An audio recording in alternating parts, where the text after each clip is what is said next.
Hi மக்களே, welcome back to Raja tech channel. இந்த ஒரு வீடியோவில் இதை பற்றி பார்க்க போகிறோம் அப்படின்னா, அதாவது நம்ம சேனல் ஸ்டார்ட் பண்ணி ஒரு 1 இயர் போனதுக்கு அப்புறத்துலேருந்து இப்போ வரைக்கும் வந்து பார்த்தீங்கன்னா சேனலில் கண்டினியூஸாக வந்து பார்த்தீங்கன்னா மெயிலாக இருக்கட்டும், வாட்ஸ்அப்பாக இருக்கட்டும், இன்ஸ்டாகிராமாக இருக்கட்டும், அதுக்கடுத்தது பல விதமாக வந்து பார்த்தீங்கன்னா கமெண்ட் செக்ஷனில் கூட வந்து பார்த்தீங்கன்னா காண்டாக்ட் பண்ணியிருக்காங்க ஒரு பர்டிகுலர் விஷயத்துக்கு. இதை வந்து ப்ரொமோட் பண்ணுங்கள் அப்படிங்கிற மாதிரி கொடுத்து நிறைய ஆஃபர்ஸ் வந்து வந்துருந்துருக்கு. பட் யூடியூப் பிகினராக ஸ்டார்ட் பண்ணுறீங்க இப்போ தான் சேனலில் அப்படின்னு சொல்கிறவங்களா இருக்கட்டும், அண்ட் வந்து ரொம்ப நாளாக நான் யூடியூப்பில் வந்து சேனல் ரன் பண்ணிக்கிட்டு இருக்கேன், கண்டென்ட் வந்து அப்லோட் பண்ணிகிட்ருக்கேன், பெருசாக வந்து எந்த யூஸும் இல்லாத மாதிரி இருக்குது அப்படிங்கிறவங்களா இருக்கட்டும், எல்லாம் ஒரு ஃபியூ அப்லோட்ஸ் பண்ணிட்டு இதெல்லாம் சரிப்பட்டு வரல அப்படிங்கிற மாதிரி யூடியூப்பை குவைட் பண்ணிவிட்டு இப்போ கூட இந்த ஒரு வீடியோ பார்க்குறவங்களா இருக்கட்டும், யாராக இருந்தாலும் இந்த ஒரு வீடியோ கொஞ்சம் நான் சொல்லக்கூடிய விஷயங்கள் என்னென்ன அப்படிங்கிறத மட்டும் கேட்டிங்கன்னா நல்லாயிருக்கும் அப்படின்னு நான் ஃபீல் பண்ணுறேன். அது என்ன அப்படின்னு கேட்டிங்கன்னா, நான் சொன்னேன் இல்லையா, அது என்னென்ன வந்துச்சு அப்படிங்கிறது, அந்த மெயிலாக இருக்கட்டும், அடுத்தது அனதர் சோசியல் மீடியாஸ் இதில் இருந்தெல்லாம் எடுத்துக்கிட்டாலும் வாட்ஸ்அப்லனாலும் வந்த விஷயங்கள் என்னென்னா, ப்ரொமோஷன் பண்ணுங்கள். லைக் வந்து பார்த்தீங்கன்னா இந்த சப்ஸ்கிரைபர் ரேஞ்சை வந்து இன்க்ரீஸ் பண்ணுறோம், வாட்ச் ஹவர்ஸ் வந்து இன்க்ரீஸ் பண்ணுறோம், மணியை வந்து நாங்கள் வந்து பூஸ்ட் பண்ணி விட்றோம், இந்த மாதிரி நிறைய விஷயங்கள், மானிட்டேஷன் ஆன சேனலை வந்து உங்களுக்கு வந்து தரோம் அப்படிங்கிற மாதிரி. ஸோ இந்த ஒரு சில விஷயங்கள், இந்த மாதிரியான விஷயங்களை வந்து உங்களுடைய ஆடியன்ஸ் கிட்ட சொல்லுங்கன்னு சொல்லிட்டு நல்ல ஒரு பேயாக வந்து பார்த்தீங்கன்னா ஒரு குறிப்பிட்ட அமௌண்ட்டை வந்து தராங்க. பர்டிகுலராக இதை வந்து கொஞ்சம் டீட்டெயிலாக எக்ஸ்பிளைன் பண்ணணும் அப்படின்னு நினைக்கிறேன். சப்ஸ்கிரைபர் ரேஞ்ச், வியூஸ் ரேஞ்ச், இருக்கிறது இந்த வாட்ச் ஹவர்ஸ், ஆடியன்ஸ் ஸ்பெண்ட் பண்ணக்கூடிய டைம், இந்த மாதிரியான இடங்களில் வரும்போது கண்டிப்பாக ஒரு டவுட்டை வந்து க்ரியேட் பண்ணுது. எனக்குள்ளே நிறைய டைம் க்ரியேட் பண்ணியிருக்கு. அது என்ன அப்படின்னு கேட்டிங்கன்னா, அப்படி பண்ணி நம்ம என்ன பண்ண போகிறோம்? அதாவது சேனல் அப்படிங்கிற ஒரு விஷயம் வச்சுருக்கோம், அது நிறைய பேர் பார்க்கணுன்னு ஆசைப்பட்றோம். பட் அது மட்டும்தானா அப்படின்னு கேட்டிங்கன்னா கிடையாது. ஒரு கம்யூனிட்டியாக வந்து பார்த்தீங்கன்னா எல்லாரு கூடயும் இன்ட்ராக்ட் பண்ணணும், எல்லாரு கூடயும் வந்து பார்த்தீங்கன்னா நம்ம க்ளோஸராக ஆகணும், இன்னும் வந்து பார்த்தீங்கன்னா நம்மளுடைய யூஸ்ஃபுல்லான கண்டென்ட் எல்லாமே வந்து பார்த்தீங்கன்னா நிறைய ஆடியன்ஸ்க்கு போய் சேரணும்னு தானே பண்ணுவோம். ஸோ அந்த மாதிரி பண்ணுறவங்களுக்கு நான் சொல்கிறேன். ஸோ அந்த மாதிரி பண்ணும்போது இந்த மாதிரி விஷயங்கள் வந்து வேலிடாக இருக்குமா அப்படிங்கிறத பாருங்கள். ஏன்னா இது சம்மந்தமே இல்லாமல் ஏதோ ஒரு இடத்துல ஒரு சப்ஸ்கிரைப், ஒரு வியூஸ், ஒரு வாட்ச் ஹவர்ஸ் அப்படிங்கிற ஒரு விஷயம் கெயின் ஆகுது அப்படின்னு சொன்னால், அதாவது இந்த மாதிரி ஃப்ரீயாகவோ இல்லைனா பே பண்ணி நீங்கள் வந்து வாங்குற மாதிரி விஷயங்களோ இருக்கட்டும், பட் ஓவரால் இந்த மாதிரி நடக்குதுன்னா நீங்களே யோசிச்சு பாருங்கள், இந்த மாதிரி விஷயங்கள் வந்து கரெக்டு தானா அப்படிங்கிறத. ஏன்னா வந்து பார்த்தீங்கன்னா நம்மளுடைய கண்டென்ட் பிடிச்சவங்க பார்க்கல, அதே மாதிரி அந்த ஆடியன்ஸ் ரிட்டர்ன் வருவாங்களா, அடுத்து நம்ம அப்லோட் பண்ணக்கூடிய வீடியோவில் வியூஸ் ரேஞ்ச் இருக்குமா? ஸோ நிறைய பேருக்கு தோணலாம் அதான் வருமே ப்ரோ, ஏன்னா நிறைய ஆடியன்ஸ்க்கு போயிருக்குல்ல, ரீச் ஆயிருக்குல்ல, ஸோ அப்போ நிறைய ஆடியன்ஸ்க்கு இன்னும் யூடியூப் வந்து பிடிச்சிருக்குன்னு சொல்லிட்டு புஷ் பண்ணுவாங்களான்னு கேட்டிங்கன்னா கிடையாது. யூடியூப் அல்காரிதம் பொறுத்த வரைக்கும் சிம்பிளாக பேசிக்காக எடுத்துக்கிட்டிங்கன்னா, ஒரு கண்டென்ட் போகுதுன்னா அது நல்ல ரீச் ஆகுதுன்னா அது இன்னும் நிறைய ஆடியன்ஸ்க்கு வந்து பார்த்தீங்கன்னா ஸ்ப்ரெட் ஆகும். அதாவது அது வந்து ஸ்டார்டிங்கில் 0லேருந்து ஆரம்பித்தாலும் ஒரு 10 பேர், அதுக்கடுத்தது ஒரு 20 பேர், அதுக்கடுத்து ஒரு 100 பேர், அதுக்கடுத்தது ஒரு 1000, 2000 அப்படி போகலாம். எல்லா கண்டென்ட்டுக்கும் பெர்ஃபார்மன்ஸில் ஒரு எண்ட் அப்படிங்கிற ஒரு விஷயம் இருக்கலாம். ஸோ அது எல்லாருக்குமே தெரிஞ்ச விஷயம் தான். பட் இருந்தாலும் வந்து பார்த்தீங்கன்னா ஓவரால் நம்மளுடைய சேனலில் அப்லோட் பண்ணக்கூடிய கண்டென்ட் எல்லாமே கன்சிஸ்டண்டான வியூஸை வந்து கெயின் பண்ணுறது அப்படிங்கிறது கண்டிப்பாக இந்த மாதிரி பெர்ஃபார்மன்ஸை பொறுத்து தான் அமையும். ஸோ சம்மந்தமே இல்லாமல் நம்ம வந்து இந்த மாதிரி பை பண்ணுறதோ, நான் ஃப்ரீயாக பார்க்க வைக்கிறதோ மரண விஷயங்கள் பண்ணும்போது அது நம்ம வந்து வலுக்கட்டாயமாக பண்ணக்கூடிய விஷயங்கள் தானே தவிர்த்து எக்ஸ்ட்ரா வந்து பார்த்தீங்கன்னா அது வந்து கன்சிஸ்டண்ட்டாக இருக்கும் அண்ட் கன்சிஸ்டண்ட்டாக பார்ப்பாங்க அண்ட் வந்து பார்த்தீங்கன்னா அவங்களுக்கு அதிகமாக புஷ் ஆகும். அவங்களுக்கு புஷ் ஆனால் என்ன யூஸ்? அவங்களுடைய மெயில் ஐடியே அங்கே இல்லை அப்படின்னு சொன்னாலோ, இல்லைனா அது ஒரு பாட்டு அப்படின்னு சொன்னாலோ, இல்லைனா அது வந்து சம்மந்தமே இல்லாத ஒரு ஆடியன்ஸ் ரேஞ்ச், லைக் அவங்களுக்கு வந்து உங்களுடைய லாங்குவேஜே புரியல அப்படின்னு சொன்னாலோ, ஸோ இந்த மாதிரி எத்தனை கொஸ்டின்ஸ் வந்து வருது. அதே மாதிரி இந்த மாதிரி வந்து பார்த்தீங்கன்னா ஒரு குறிப்பிட்ட சேனல் வந்து மானிட்டைஸ் பண்ணி உங்களுக்கு தாராங்கன்னா அதனால என்ன யூஸ் அப்படின்னு யோசிச்சு பார்த்துருக்கீங்களா? ஏன்னா வந்து பார்த்தீங்கன்னா இது வரைக்கும் வந்த வியூஸ் ரேஞ்ச் எல்லாம் எடுத்து பார்த்தீங்கனாலே அந்த சேனலில் வந்து ரொம்ப கம்மியான வியூஸ் இருக்கலாம். ஏன்னா வந்து பார்த்தீங்கன்னா வாட்ச் ஹவர்ஸ் அப்படிங்கிற ஒரு விஷயத்த அதிகமாக வந்து பார்த்தீங்கன்னா பூஸ்ட் பண்ணியிருப்பாங்க அந்த ஒரு இடத்துல வந்து. ஸோ அவங்களுடைய டார்கெட் ஒன்லி வந்து பார்த்தீங்கன்னா மானிட்டேஷன் அப்படிங்கிற ஒரு விஷயமா இருந்திருக்கும். யூடியூப்லேயும் வந்து பார்த்தீங்கன்னா நிறைய டைம் வந்து பார்த்தீங்கன்னா இந்த மாதிரி விஷயங்கள்ல ரிஜெக்ட் நடக்கிறது உண்டு. பட் நிறைய டைம் வந்து பார்த்தீங்கன்னா மானிட்டேஷனும் தவறுதெல்லாம் அவங்க கொடுத்துட்றாங்க. ஏன்னா கண்டென்ட் கரெக்டாக இருக்குன்னு சொல்லிட்டு அந்த ஸ்பேம் செக்ஷனுக்குள்ளே டீப்பாக போகாமல் ஏதோ மிஸ்டேக்னா என்னன்னு தெரியல, பட் இந்த மாதிரி நடந்துருது. பட் அந்த மாதிரி சேனலை நீங்கள் வாங்குறீங்கன்னா என்ன யூஸ் இருக்கும் நினச்சி பாருங்கள். பொதுவாகவே வந்து பார்த்தீங்கன்னா நான் வந்து ஒரு சேனல் வந்து ஒருத்தங்ககிட்ட இருந்து பை பண்ணலாம், மானிட்டேஷன் எனேபிள் ஆனது, இல்லைனா ஆட்சன்ஸ் அக்கௌண்ட் பை பண்ணலாம், ஆட்சன்ஸில் வந்து அந்த ஐடி வெரிஃபிகேஷன், பின் வெரிஃபிகேஷன்லாம் ஆனது, இந்த மாதிரி விஷயங்கள் நிறைய நான் கேள்விப்பட்டிருக்கேன். பட் அந்த மாதிரி விஷயங்களையும் நான் வந்து எப்போவுமே ஆதரிக்க மாட்டேன். ஏன்னா ஒரு சேனல் அப்படிங்கிறது ஒரு சிங்கிள் கண்டென்ட் க்ரியேட்டராக ஒரு சேனல் க்ரியேட் பண்ணி அப்லோட் பண்ணி அண்ட் அதை கன்சிஸ்டண்ட்டாக கொண்டு போய் மெயின்டைன் பண்ணிகிட்டு இருக்கக்கூடிய க்ரியேட்டர்ஸ்க்கு தெரியும் அது எந்த அளவுக்கு வந்து பார்த்தீங்கன்னா நமக்கானது அப்படிங்கிற ஒரு விஷயம். ஸோ அப்படிங்கிறப்போ அதை தாண்டி பார்த்தீங்கன்னா ஒருத்தங்க சேல் பண்ணுறாங்கன்னா அது ஜஸ்ட்டு அவங்களுக்கு வந்து ஒரு பிஸ்னஸாக இருந்துக்கலாம். அண்ட் அதை பை பண்ணுறவங்க அவங்க அதுக்கு தகுந்த மாதிரி இனிமேல் கொடுக்கக்கூடிய கண்டென்ட்டில் கொஞ்சம் கேர்ஃபுல்லாக இருந்து கன்சிஸ்டண்ட்டாக கொடுத்தா நல்லாவே பெர்ஃபார்ம் பண்ணுறதுக்கும் சான்சஸ் இருக்கலாம். பட் அதை வந்து நான் எப்போவுமே வந்து பார்த்தீங்கன்னா வியூவர்ஸ்க்கு வந்து சஜஸ்ட் பண்ணவும் மாட்டேன். ஸோ இந்த மாதிரி ஒவ்வொரு இடங்களையும் எடுத்து பாருங்கள். சப்ஸ்கிரைபர்ஸ் அப்படிங்கிற விஷயம் எடுத்துக்கிட்டாலும் சரி, அதே மாதிரி வியூஸ் ரேஞ்ச் அப்படின்னு எடுத்துக்கிட்டா இவ்வளோ அதிகமாக வியூஸ் வருது அப்படிங்கிற மாதிரி வந்து பார்த்தீங்கன்னா ஒரு பூஸ்ட் பண்ணி கொடுப்பாங்க. பட் அந்த மாதிரி இடங்களில் வாட்ச் ஹவர்ஸ் அப்படிங்கிறது இருக்காது. ஏன்னா அவங்க மெயினாக ஃபோக்கஸ் பண்ணுறது வியூஸ் தானே. ஸோ வியூஸ் வந்து ஒரு குறிப்பிட்ட லெவலுக்கு கொண்டு போயிட்டு 10 நிமிஷம் வீடியோ வந்து இருக்குது அப்படின்னு சொன்னால் அதில் ஒரு 10 செகண்ட் வந்து ஆவரேஜ் வியூ டியூரேஷன் இருக்கும். நீங்களே நினச்சி பாருங்கள், என்னப்பா இது நியாயமா அப்படிங்கிற மாதிரி இருக்கும். ஸோ யூடியூபே அதை வந்து அனலைஸ் பண்ணிடும். இந்த ஒரு வீடியோ வந்து பெர்ஃபார்ம் பண்ணாத வீடியோ, இது ரீச் எவ்வளோ இருந்தாலும் சரி, வியூஸ் ரேஞ்ச் எவ்வளோ இருந்தாலும் சரி,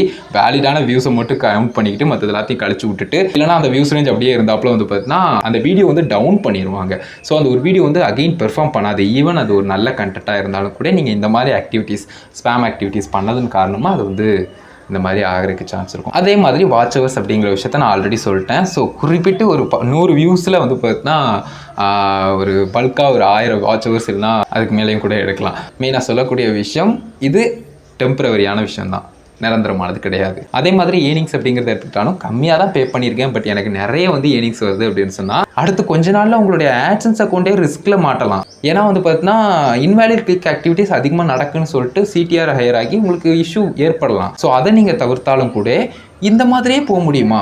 ஏன்னா ஒவ்வொரு டைமும் நீங்கள் பே பண்ணி ஏர்னிங்ஸை இன்க்ரீஸ் பண்ண முடியுமா? அண்ட் இது கன்சிஸ்டண்ட்டாக நடந்துச்சுன்னா டெஃபினட்டாக வந்து பார்த்தீங்கன்னா இஷ்யூ இருக்குது. ஏன்னா நம்மளே நம்மளுடைய கண்டென்ட்னுடைய வீடியோ ஆட்ஸ் எல்லாம் பார்க்கும்போது இந்த இன்வேலிட் கிளிக் ஆக்டிவிட்டீஸ்ன்னு சொல்லிட்டு டாலர் வந்து மைனஸ் ஆகிற மாதிரி விஷயங்கள்லாம் நடக்கிறப்போ இந்த மாதிரி விஷயங்கள் ரொம்ப குயிக்காக நடக்கும். லைக் பர்டிகுலராக ஒரு பர்சன் வந்து அதிகமாக கிளிக் பண்ணுறாங்க, அதிகமாக வந்து பார்த்தீங்கன்னா அந்த சிடிஆர் இன்க்ரீஸ் ஆகுது, இல்லைனா வந்து பார்த்தீங்கன்னா அந்த ஏர்னிங்ஸில் வந்து சடனாக பூஸ்ட் ஆகுது அப்படிங்கிற விஷயம் நடந்துச்சுன்னா சம்திங் அதில் ஏதோ ஒரு விஷயம் நடந்துக்கிட்டு இருக்குங்கிறது ஈஸியாக ஃபைண்ட் பண்ணக்கூடிய விஷயமாக தான் இருக்கும். அதனால் இந்த மாதிரி விஷயங்கள் இருக்குது அப்படிங்கிறத தெரிஞ்சுக்கோங்க. அதே மாதிரி வந்து பார்த்தீங்கன்னா அந்த சேனல் க்ரியேட் பண்ணுறது, கண்டென்ட் ரெகுலராக அப்லோட் பண்ணுறது, அதை ஒரு ஜேர்னியாக கொண்டு போகிறத பாருங்கள். அண்ட் அதுக்கப்புறம் வந்து பார்த்தீங்கன்னா வரக்கூடிய சின்ன சின்ன ஸ்ட்ரகிள்ஸ் லைக் ஆட்சன்ஸில் வரக்கூடிய ஏதாவது இஷ்யூவாக பக்கத்தில் யார்ட்டையாட்டு கேளுங்க. கேட்டு தெரிலன்னா யூடியூப்பில் சர்ச் பண்ணி பாருங்கள், நிறைய கண்டென்ட் இருக்கும். தமிழ் க்ரியேட்டர்ஸும் கூட ஓரளவுக்கு அதிகமாக இப்போலாம் கண்டென்ட் நிறைய அப்லோட் பண்ணியிருக்காங்க. ஸோ அதில் வந்து கமெண்ட் செக்ஷனில் கேட்கலாம். ரெஸ்பான்ஸ் பண்ணாமல் போகலாம். பட் ஸ்டில் நீங்கள் வந்து லேர்ன் பண்ணுறதுக்கு அதர் லாங்குவேஜஸ்லேயும் ஆப்ஷன்ஸ் இருக்குது. ஸோ அந்த மாதிரி பார்க்கலாம். அப்படி இல்லைனா வெப்சைட்ஸ், ஆர்டிகிள்ஸ் பார்க்கலாம். யூடியூப்னுடைய அஃபிஷியல் பிளாகோ இல்லைனா ஹெல்ப் சப்போர்ட்டான விஷயங்களை சர்ச் பண்ணலாம். யூடியூப்னுடைய அஃபிஷியல் சேனல்ஸ்னுடைய கண்டென்ட் பார்க்கலாம். ஸோ எவ்வளவோ ஆப்ஷன்ஸ் இருக்குது. தெரியாத சின்ன சின்ன விஷயங்களை வந்து பார்த்தீங்கன்னா பக்கத்தில் யார்ட்டையாட்டி இதில் என்ன போட்டிருக்காங்க அப்படிங்கிறத அட்லீஸ்ட் கேட்டு தெரிஞ்சுக்கலாம். ஸோ அந்த மாதிரி ஆப்ஷன்ஸ் இருக்கிறதால எப்போவுமே வந்து பார்த்தீங்கன்னா நம்ம ஒன்று பண்ணிட்டோம் உடனே சக்ஸஸ் ஆகணும் அப்படிங்கிற விஷயம் நடக்கும். பட் எப்போவாவது ஏதாவது ஒரு லக்கில் நடக்கலாம். பட் எல்லாருக்கும் அது நடக்கும், எல்லா டைமும் அது நடக்கும் அப்படின்னு சொல்ல முடியாது. ஸோ அதுதான் சொல்ல வரேன். அண்ட் ஒன் மோர் திங், இந்த மாதிரி வந்து பார்த்தீங்கன்னா ஸ்பேம் பண்ணி வந்து பார்த்தீங்கன்னா சப்ஸ்கிரைபர்ஸ், வியூஸ், அடுத்து வாட்ச் ஹவர்ஸ், அடுத்தது வந்து பார்த்தீங்கன்னா மானிட்டேஷன் எனேபிள் பண்ணுறது, இந்த மாதிரி விஷயங்கள்லாம் பண்ணும்போது யூடியூப் தரப்பில் வந்து பார்த்தீங்கன்னா ஆக்ஷன்ஸ் எடுக்கப்படும். ஏன்னா அவங்களுடைய கம்யூனிட்டி கைட்லைன்ஸில் மென்ஷன் பண்ணியிருக்காங்க இந்த மாதிரி ஆக்டிவிட்டீஸ் கூடாது அப்படின்னு சொல்லிட்டு ஸ்பேம் டிசிப்டிவ் அந்த பாலிசியில் வந்து பார்த்தீங்கன்னா கொடுத்துருப்பாங்க. ஸோ அப்படிங்கிறப்போ இதை தயவு செஞ்சு பண்ணணுமா வேண்டாமாங்கிற முடிவை நீங்களே எடுத்துக்கோங்க.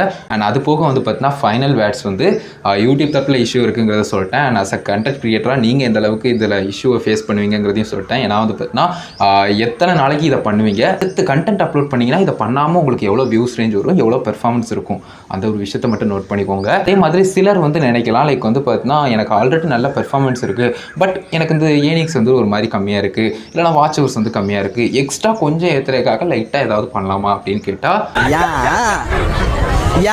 அதை நான் கண்டிப்பாக வந்து பார்த்தீங்கன்னா கூடாதுன்னு தான் சொல்லுவேன். நல்லா பண்ணுறீங்க, இதை அப்படியே பண்ணுங்கள். எந்த விதமாகவும் வேறு எந்த தேவையில்லாத ஆக்டிவிட்டீஸும் வேண்டாம் அப்படிங்கிறத நான் சொல்லுவேன். நமக்கு வரக்கூடிய நம்பர்ஸ் ஸ்மாலாக இருந்தாலும் அது கன்சிஸ்டண்ட்டாக வருது, அது உண்மையான விஷயங்களாக இருக்குது, உண்மையான நண்பர்கள் நம்மளை ஃபாலோ பண்ணுறாங்க அப்படிங்கிற ஒரு விஷயத்தை எடுத்துக்கோங்க.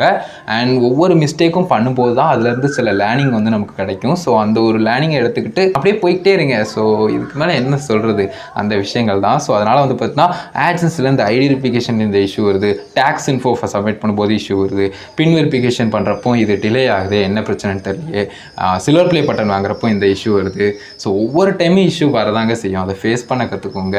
இந்த மாதிரி இஷ்யூ வர்றதும் கூட நிரந்தரமானதாக ப்ராப்பராக இருக்காது. ஸோ கண்டிப்பாக அதை சால்வ் பண்ணுறதுக்கு ஏதாவது ஒரு சொல்யூஷன் கிடைக்கும். காலதாமதம் ஆனாலும் அதை நீங்கள் கற்றுக்கிட்டிங்கன்னா இன்னும் ஒரு 10 பேர் 20 பேர் 100 பேர் 1000 பேர் இத்தனை பேருக்குனாலும் நீங்களும் கற்றுக் கொடுக்கலாம். என்னைய மாதிரி சேனல் க்ரியேட் பண்ணி தான் இல்லை, பக்கத்து வீடு ஃப்ரெண்ட்ஸு ரிலேட்டிவ்ஸு யார் வேணாலும் இருக்கலாம். இந்த ஸ்பேம் பண்ணி வியூஸ் இன்க்ரீஸ் பண்ணுறது, சப்ஸ்கிரைப் இன்க்ரீஸ் பண்ணுறது, மற்ற இந்த ஏர்னிங்ஸ்மான விஷயங்கள்லாம் பூஸ்டப் பண்ணி கொடுக்குறது, அந்த மாதிரி பண்ணுறவங்க கிட்ட நான் ஒரே ஒரு கொஸ்டின் கேட்டுக்கிறேன். நீங்களே பண்ணுங்களேன். நீங்களே ஒரு சேனல் க்ரியேட் பண்ணுங்கள். ஒரு கண்டென்ட்டோ 2 கண்டென்ட்டோ 10 கண்டென்ட்டோ 20 கண்டென்ட்டோ ஒரு நீங்கள் உங்களுக்கே தெரியும்னு நினைக்கிறேன். ஒரிஜினல் கண்டென்ட் பண்ணிவிட்டு அதை பூஸ்ட் பண்ணி விடுங்க. பூஸ்ட் பண்ணி விட்டு அதுலேருந்து நீங்கள் மானிட்டைஸ் பண்ணுங்கள். அதுலேருந்து நீங்கள் பூஸ்ட் பண்ணி ஏர்ன் பண்ணுங்கள். ஆட்சன்ஸ் அக்கௌண்ட் க்ரியேட் பண்ணணும். அதுக்கடுத்தது வந்து பார்த்தீங்கன்னா அந்த ப்ராசஸ் எல்லாம் முடிக்கணும். யூடியூப் தரப்பில் அப்ரூவ் வாங்கணும். அதுக்கடுத்தது ஏர்ன் பண்ணணும். ஏர்ன் பண்ணுறதுல பூஸ்ட் பண்ணால் எதுவும் இஷ்யூ வருதான்னு பார்க்கணும். அதை நம்ம சமாளிக்கணும். ஸோ ரொம்ப காம்ப்ளிகேட் பண்ணிட்டு போதுப்பா. நான் இவ்வளோ தூரம் பண்ணுறதுக்கு சிம்பிளாக மற்ற கிரியேட்டர்ஸ்க்கு பூஸ்ட் பண்ணி கொடுக்குன்னு சொல்லிட்டு போயிடலாம். இஷ்யூவே இருக்காது. அவங்ககிட்டயே டேரெக்டாக பண்ணி வாங்கிக்கலாம். பண்ணுற விஷயம் கரெக்டாக என்னன்னு தெரியாது, பட் நான் வந்து பண்ணி கொடுத்துருவேன் ப்ராப்பராக வந்து அப்படிங்கிற மாதிரி தான் எனக்கு வந்து ஃபீல் ஆகுது. அந்த மாதிரி பண்ணுறவங்க அப்படி கூட பண்ணலாம். பட் எதுக்காக பண்ணல அப்படின்னு கேட்டிங்கன்னா, ரொம்ப காம்ப்ளிகேட் பண்ணும் அண்ட் நிறைய இஷ்யூஸ் இதில் இருக்குது. ரிஸ்க் ப்ராசஸ் அப்படியே போய்கிட்டே இருக்கும். ஸோ அவங்களுக்கு ஆட்சன்ஸ் அக்கௌண்ட்டு க்ரியேட் பண்ணணும்னா எத்தனை பேர்கிட்ட போக முடியும்? இந்த மாதிரியான விஷயங்களை நீங்கள் பண்ணணுமா என்னங்கிறத முடிவு பண்ணிக்கோங்க. ஒரு க்ரியேட்டராக நீங்கள் யூடியூப்பில் வாரீங்க அப்படின்னு சொன்னால் உங்களுக்கு ஒரு மாதிரி டவுனாக ஃபீல் சம்டைம் கொடுக்கும். But most of the time நீங்கள் வந்து ஸ்டார்ட் பண்ணும்போதே கொடுத்துரும். ஸோ அந்த மாதிரி இருக்கும்போது அந்த மாதிரி விஷயங்கள் வந்து நடக்கிறது சகஜம். ஸோ அந்த மாதிரி இருக்கும்போதும் கூட நீங்கள் வந்து எந்த அளவுக்கு கான்ஃபிடெண்ட்டாக இருந்து அகெயின் ஒர்க்கில் கான்சென்ட்ரேட் பண்ணுறீங்களோ அந்தளவுக்கு தான் இன்னும் வந்து பார்த்தீங்கன்னா ஸ்ட்ரெயிட் ஃபார்வேர்டாக போக முடியும். ஸோ அதை மட்டும் புரிஞ்சுக்கோங்க. மற்றபடி இன்னொரு முக்கியமான விஷயத்த சொல்லிக்கிறேன். சில இஷ்யூ வரும்போது, அதாவது மானிட்டைசேஷன் ரிலேட்டடாக செகண்ட் ப்ராசஸ் எரரில் இருக்குது அப்படின்னு சொன்னாலும் சரி, அதை தவிர வந்து பார்த்தீங்கன்னா ஆட்சன்ஸில் ஐடென்டிஃபிகேஷன் பண்ணும்போது எரர் வருதுன்னு சொன்னாலும் சரி, இந்த மாதிரி சின்ன சின்ன விஷயங்களுக்கு ஹெல்ப் கேட்டு கொஸ்டின் கேட்டு அதுக்கு ஆன்சர் பண்ணுறதோ இல்லைனா வந்து பார்த்தீங்கன்னா அவங்களே பண்ணி கொடுக்குற மாதிரியான விஷயங்கள் ஜென்யூனாக இருக்காங்க நான் சொல்கிறேன். ஸோ அந்த மாதிரி இருக்கும்போது கூட ஒரு குறிப்பிட்டு அமௌண்ட்டு கேட்குறாங்க, இந்த மாதிரி பெய்டு சப்போர்ட் வந்து பண்ணுறேன், ஹெல்ப் வந்து பண்ணுறேன்னு சொன்னால் கூட மீனிங்ஃபுல்லாக இருக்கும். கண்டிப்பாக அது வந்து நம்ம பண்ணலாம், அது தப்பே கிடையாது. பட் அதர்வைஸ் இந்த ஒரு விஷயத்தை மட்டும் நான் சொல்கிறேன். ஸ்பேம் அண்ட் வந்து பார்த்தீங்கன்னா நான் தனிப்பட்டும் யாரையும் சொல்லலை. பொதுவாக வந்து பார்த்தீங்கன்னா எனக்கு யூடியூப் சேனல் ஸ்டார்ட் பண்ணதுலேருந்து இப்போ வரைக்கும் வந்துக்கிட்டு இருக்கக்கூடிய அதிகமான இந்த மாதிரி வரக்கூடிய மெயிலாக இருக்கட்டும், மெசேஜஸாக இருக்கட்டும், எல்லாத்தையும் பொறுத்து என்னுடைய ஒப்பீனியனை சொன்னேன். அண்ட் வந்து இதில் இருக்கக்கூடிய ரிஸ்கியான விஷயங்கள் அண்ட் அஸ் அ கண்டென்ட் கிரியேட்டராக நீங்கள் ஃபேஸ் பண்ண போகிற இஷ்யூஸ் என்னென்ன அப்படிங்கிறத சொன்னேன். மற்றபடி வேறு எதுவும் இல்லை. ஸோ கண்டிப்பாக கண்டென்ட் வந்து இன்னும் கொஞ்சம் டீட்டெயிலாக ஒரே ஒரு வீடியோ மேக் பண்ணிடணும் அப்படின்னு சொல்லிட்டு நினச்சேன். ஃபைனலாக பண்ணிட்டேன். இப்போ தான் ரிலீஃபாக இருக்குது. ஸோ அதுதான் கைஸ் இந்த ஒரு வீடியோ கண்டிப்பாக ஹெல்ப்ஃபுல்லாக இருந்து நினைக்கிறேன். வீடியோ பிடிச்சிருந்தது அப்படின்னா ரிலீட் பண்ணி ஷேர் பண்ணுங்கள். கேள்வி சந்தேகம் கமெண்ட்ஸ் ரெடி பண்ணுங்கள். என்னால் முடிஞ்ச அளவுக்கு குயிக்காக ரிப்ளை பண்ண ட்ரை பண்ணுறேன். ஃபைனல் நம்ம சேனலை சப்ஸ்கிரைப் பண்ணிக்கோங்க. அந்த பெல்லைக்கான கிளிக் பண்ணி ஆல் ஆப்ஷன் செட் பண்ணிட்டீங்கன்னா நான் போகிற இந்த மாதிரி வீடியோஸ்க்கும் உங்களுக்கு நோட்டிஃபிகேஷன் வந்துடும் கைஸ். அதுதான் கைஸ் ஒரு வீடியோ பார்த்ததுக்கு நன்றி. Bye see you. நல்ல வீடியோவில் சந்திப்போம்.